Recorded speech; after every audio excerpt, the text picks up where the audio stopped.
record. Satu. Assalamualaikum warahmatullahi wabarakatuh. Selamat pagi semua. Hari ini kami dari kelompok 9 ingin mempresentasikan hasil makalah kami dan kami telah membuat atau merangkumnya menjadi PowerPoint. Judul kami adalah Hak Asasi Manusia, HAM dan Demokrasi dalam Islam. Anggota kelompok kami adalah, perkenalkan, nama saya Muhammad Fikri, NPM saya 146. Perkenalkan, nama saya Windia Stuti, MPM saya 194.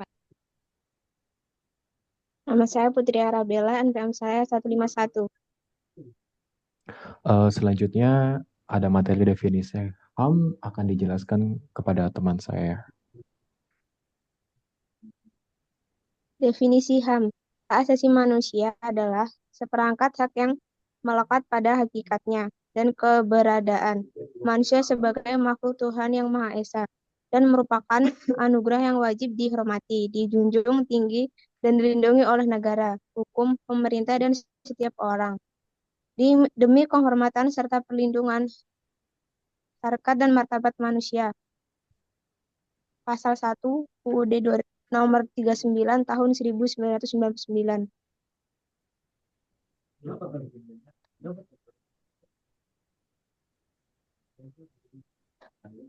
Definisi demokrasi.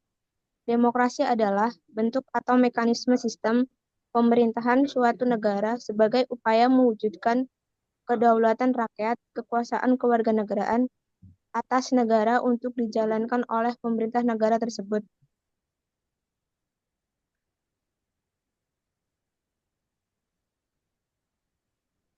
Tujuan. Tujuan HAM dalam Islam. 1. Menjaga martabat manusia sebagai makhluk mulia ciptaan Allah. 2.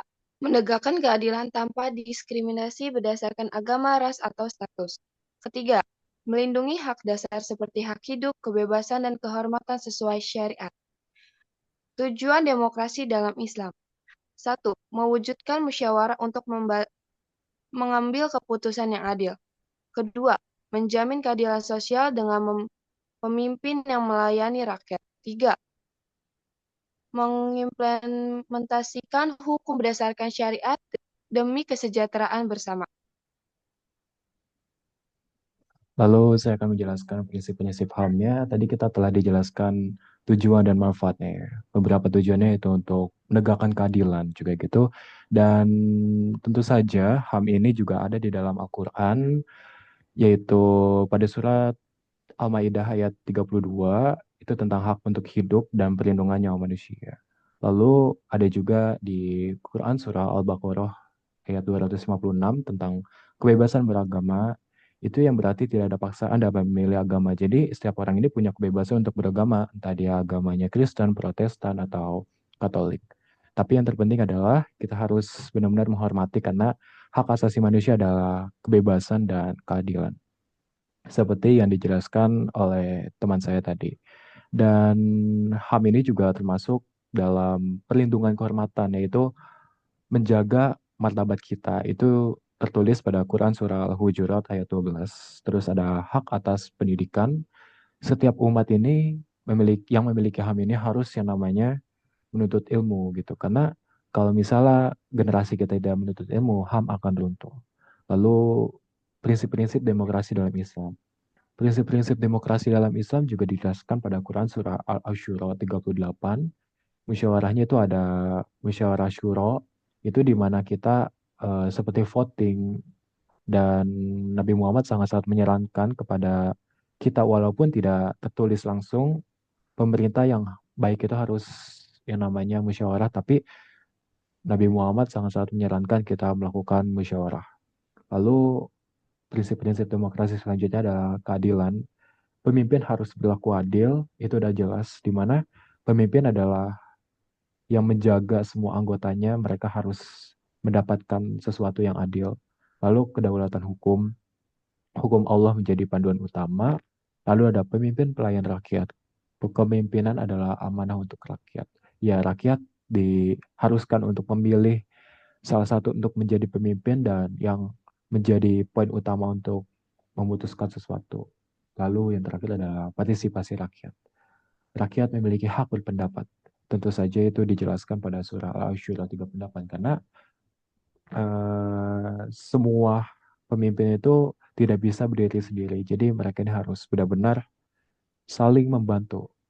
Lalu jenis-jenis HAM dalam Islam itu ada 5. Yang pertama jenis hak untuk hidup yang, oh ini sama ya, oh ini aja. HAM dan demokrasi dalam sejarah Islam. Akan dijelaskan oleh teman saya. HAM dan demokrasi dalam sejarah Islam. Piagam Madinah. Piagam pertama dalam sejarah yang menjamin kebebasan beragama, hak asasi warga, dan keadilan tanpa diskriminasi baik untuk muslim maupun non-muslim. Khalifah Abu Bakar Asyidi. Kepemimpinan yang menegaskan pentingnya musyawarah, syura, dan perlindungan hak-hak rakyat. Khalifah Umar bin Khattab. Dikenal atas keadilan sosial, termasuk perlindungan hak non-muslim dan kebijakan ekonomi dan yang adil. Membentuk sistem konsultasi dalam pengembalian keputusan. Yang keempat ada penerapan syura. Dalam sejarah Islam, musyawarah menjadi prinsip utama dalam memilih pemimpin dan memutuskan urusan publik.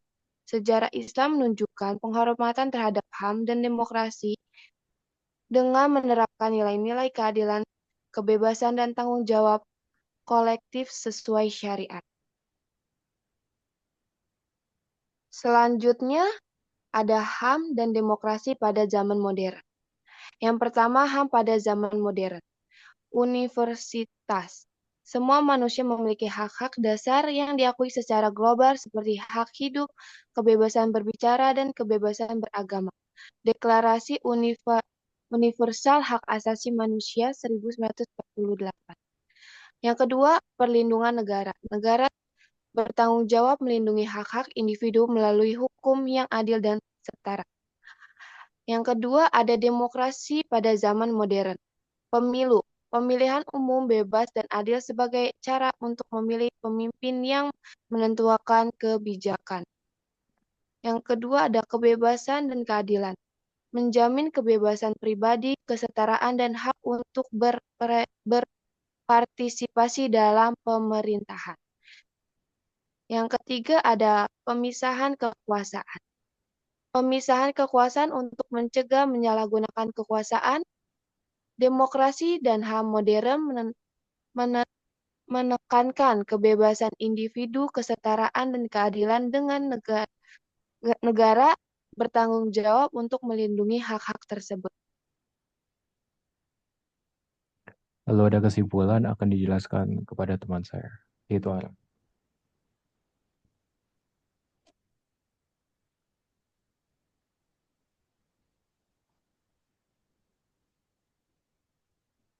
Oke, selanjutnya ada kesimpulan. HAM dalam Islam. Islam mengakui hak-hak dasar manusia seperti hak hidup, kebebasan beragama, keadilan, dan perlindungan terhadap kehormatan pribadi.